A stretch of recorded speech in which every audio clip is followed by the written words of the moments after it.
Hola, ¿qué tal, amigos? Un saludo a todos nuestros traders de Bitcoin sin fronteras. Regresamos hoy con un nuevo video, en este caso un video bastante especial e importante porque vamos a intentar estudiar cómo podemos identificar el fondo de Bitcoin, es decir, cómo podemos saber cuál es el precio final o el precio definitivo en un mercado bajista como el que está ahora mismo BTC, y eso es más o menos la tarea más difícil que tenemos nosotros como inversionistas y como traders. Sin embargo, Bitcoin nos da algunas pautas, nos da algunas premisas, porque es un activo bastante cíclico, un activo que repite patrones, y es justamente lo que vamos a revisar en el día de hoy. Si realmente esos patrones están ya presentes, si tenemos que esperar un poco más, ¿qué puede pasar?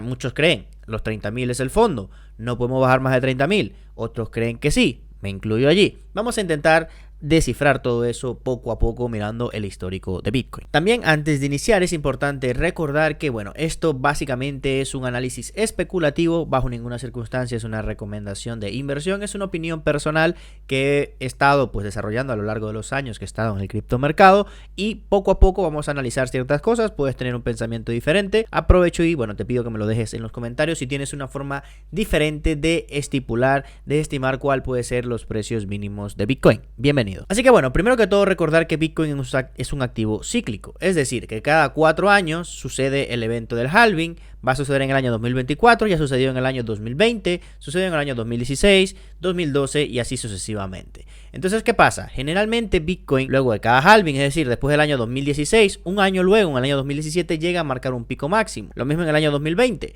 En el año 2020 es el año del halving, y luego en el año 2021, que fue el año pasado, fue cuando llegamos a marcar ese máximo o nuevo máximo histórico. Y así pasó igual también en el año 2012, cuando fue el halving, y en el año 2013 fue cuando llegamos a ese pico máximo, luego caímos en el 2014. Entonces, ¿cuál es el patrón que estamos viendo? El patrón que estamos viendo es que un año es el halving, un año en específico, luego el año siguiente al halving se marca el máximo, y luego el año siguiente a ese máximo histórico es cuando empieza el movimiento bajista de Bitcoin, porque pasó en 2012, es decir, en 2012 fue halving, luego 2013 fue máximo histórico, y luego 2014 fue el mínimo o el bear market de BTC, que lo podemos mirar directamente acá en la gráfica. Observa cómo en el año 2012 aproximadamente en esta área fue la zona de halving, luego 2013 fue esta gigante subida, hasta que llegamos aproximadamente hasta el año, como podemos ver acá, 2014, enero del 2014, donde empezó todo el movimiento bajista de Bitcoin. ¿Ok? Luego exactamente sucede lo mismo. Fíjate que por ahí, por mediados de mayo de 2016, también por esta área fue el halving. Luego el año 2017 fue totalmente alcista, y luego otra vez en enero de 2018, un año luego, después de ese año, después del halving, ¿ok? Otra vez inicia el año o el mercado bajista de Bitcoin. Después, ¿qué sucede ahora? Pues sucede que estamos en el año 2020 con el halving y también con el COVID. El halving fue más o menos en esta área de acá, de abril-mayo nuevamente, cuando estábamos sobre los 9.000, 10.000 dólares por Bitcoin. ¿Ok? Y luego obviamente en el año 2021 marcamos estos máximos históricos. ¿Y qué pasa? Fíjate, no es casualidad tampoco que más o menos en enero de este año 2022, más o menos en esta zona, es cuando empieza otra vez el mercado bajista, la caída. ¿Por qué? Porque históricamente así es como lo ha venido repitiendo Bitcoin. Entonces, ¿qué pasa? Cuando estamos viendo que inician los movimientos al alza importantes de BTC, generalmente en el año del halving. ¿Por qué? Porque ¿cuándo fue el último halving? Por ejemplo, en el año 2020. ¿Ok? Y luego, ¿cuándo fue el halving anterior a ese? ¿Ok? Fue más o menos en esta área del 2016, por acá. Más o menos, ves que hasta más o menos en los movimientos son similares, es decir, es una gran subida, luego el mercado consolida un poco y luego es que continúa con el bull run, lo mismo que hizo acá, fuerte subida, consolida un poco y luego continúa con el bull run. Ok, podemos ver que ese patrón generalmente se repite porque en el año 2012 fue algo similar, fuerte subida, ok, luego aquí en la época de marzo, abril, mayo, otra vez consolidación y luego continúa con el bull run. Entonces, ¿cuál puede ser el precio mínimo de Bitcoin? Bueno, la verdad, para identificar el precio mínimo de Bitcoin hay dos maneras de hacerlo, ¿ok? Hay la manera de forma especulativa, acumulativa de Wyckoff, que mucha gente lo estima, y es que podemos ver que, por ejemplo, el mínimo del año 2015-2014 pasó el precio de Bitcoin desde el mes de enero, ¿ok? Prácticamente hasta el mes de octubre. Básicamente hasta que empezó la subida, es decir, pasamos desde enero hasta octubre, prácticamente 10 meses en esta área, ok, podemos ver, desde enero del 2015 hasta septiembre-octubre del 2015, cuando inició nuevamente el movimiento alcista, pasamos prácticamente 10 meses allí. Luego, en el año 2018-2019, pasamos desde el mes de diciembre, ¿ok? En esta zona hasta que empezó la subida en el mes de abril. Es decir, acá se acortó el tiempo, aquí duramos 10 meses, ¿ok? Y acá duramos 5 meses, ¿vale? Lo estamos viendo aquí, 10 meses, 5 meses. Vamos a ponerle una M para que quede más claro, ¿ok? 10 meses, 5 meses.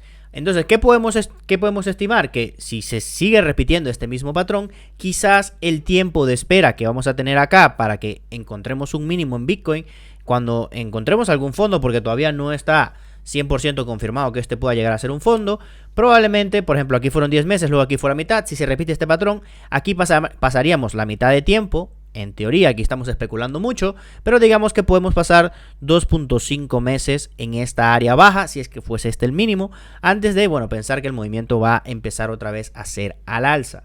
¿Vale? Aquí obviamente entran muchos factores especulativos de pensar de que, bueno, que se repetirá un factor de acumulación como fue en el 2015, como fue en el 2018, 2019, como está haciendo ahora en el 2022, y debería ser la mitad de tiempo porque, bueno, eso le tomó la mitad de tiempo de en 2018 recuperar lo que había hecho en 2015.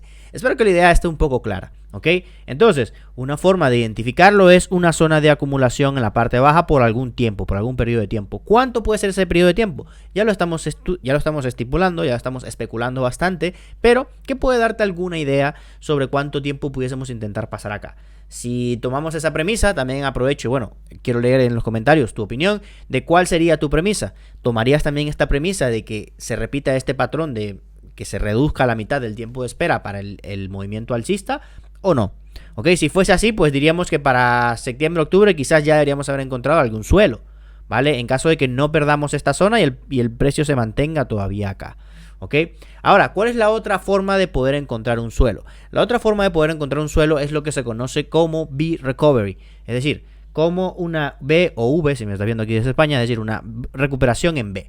¿Qué pasa con esto? Generalmente cuando hay crashes importantes, el mercado llega a mínimos muy críticos y como son mínimos tan críticos, generalmente tiene lo que se llama como una recuperación en púa o recuperación en B, donde el mercado empieza a dar un movimiento como este y empieza a dar la recuperación.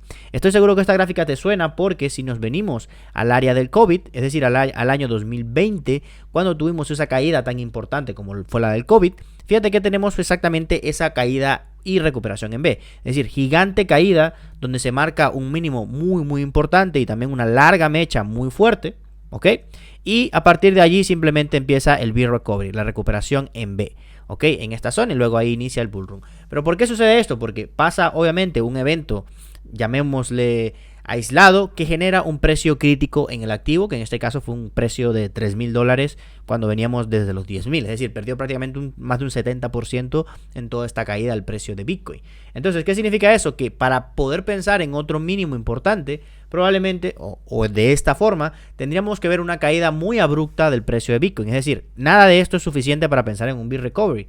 Por los momentos, me parece a mí. Tendríamos que ver una caída más fuerte aún de Bitcoin, una caída crítica, una caída que así que te asuste como el COVID, que pierda muchísimo de una forma muy rápida y seguramente en precios críticos, quizás debajo de los $20,000, si es que llega a suceder. Ahí es cuando podemos tener una mecha y probablemente el inicio de recuperación en B. Ahora, ¿cuál de estos dos escenarios personalmente creo que puede ser que suceda? Es decir, el primero, que es el del área de acumulación, ¿ok? O el segundo, que es este posible de V-Recovery. ¿Cuál creo yo? ¿El 1 o el 2? Bueno, realmente yo creo que se debería dar principalmente el escenario 1. ¿Por qué? Porque casi siempre en los cambios de ciclo, o mejor dicho, cuando están los ciclos bajistas de Bitcoin, casi siempre ha salido de esos ciclos bajistas pues a través de zonas de acumulación o de un periodo de al menos 5 meses hasta el momento, consolidando sobre una zona, encontrando suficientes compras para luego impulsar el precio del activo al alza cuando la gente deja de confiar en el activo. Por lo cual yo me quedaría más con esta, con esta especulación, por lo cual esto es lo que yo quiero ver antes de empezar a comprar fuertemente Bitcoin. Es decir, yo quisiera ver durante un mes más, ¿ok? Durante un par de meses más a Bitcoin en esta zona de los 30,000 o un poco más por debajo. Si vemos en el año 2021 pasó algo similar, pasamos desde el mes de mayo hasta el mes de julio-agosto, prácticamente agosto, es decir, mayo, junio, julio y agosto, prácticamente 3-4 meses en esta área, hasta que encontró ese pequeño fondo, porque acumuló durante varios meses, y luego de ahí subió un 100% el precio de Bitcoin. Entonces, esto, repito, es lo que a mí me gustaría estar viendo en esta área. Sin embargo, no podemos descartar el movimiento en B, Porque recordar que, bueno, la situación económica está en una fase crítica. Tuvimos guerra hace poco, problemas todavía en las economías, inflación galopante prácticamente ya en la mayoría de los países, casi por subirse al doble dígito, ¿ok? Problemas todavía con la producción. Es decir, hay un montón de cosas que tenemos que considerar y que quizás pueden hacer crashar a la economía en general, aumentos de tasas de interés, aunque ya está algo descontado en el precio, pero todo esto obviamente lo que puede generar es que se crashee de cierta forma la economía. Esto ya es 100% especulativo, por eso te digo, mi primer escenario es el anterior, un par de meses más en esta zona baja y podemos decir, quizás este fue el fondo de Bitcoin con más seguridad. Pero si pasa un crash económico genérico en los mercados, aumentos de tasas continúan o la inflación no se controla con las medidas que están tomando, etcétera, etcétera, etcétera, pues en ese caso, quizás si el S&P 500 cae, la economía cae, Bitcoin también lo va a acompañar y se pueda dar ese escenario de crash general, no solamente en Bitcoin, sino un crash como sucedió en el COVID, ¿ok? Y de ahí pues recuperar. Pero la estadística apunta a que seguramente podamos tener es un área de acumulación de varios meses. Entonces, más o menos, espero que te quede algo claro la idea que te intento transmitir en este video. No podemos saberlo con exactitud, pero podemos intentar predecir el futuro utilizando los análisis previos del pasado, porque, por ejemplo, en 2018, los que utilizaron esta premisa de que, bueno, en el 2014-2015 pasó esto y que podía pasar o repetirse en el 2018-19, pues acertaron y efectivamente de acá el mercado lo que hizo fue tener un impulso muy fuerte al alza. Entonces digamos que los que quieran estimar y utilizar otra vez el análisis técnico para intentar repetir o predecir que esto vuelva a suceder, como ya pasó en el 2018-2019 y como pasó en 2014-2015, pues probablemente podamos esperar que esta zona, recordar que es una zona, no hay un precio mínimo, que esta zona puede llegar a ser pues ese punto mínimo si de aquí a un par de meses el precio de Bitcoin no pierde el área de los $30,000. Espero que este video te haya gustado y nos vemos en la próxima. Adiós.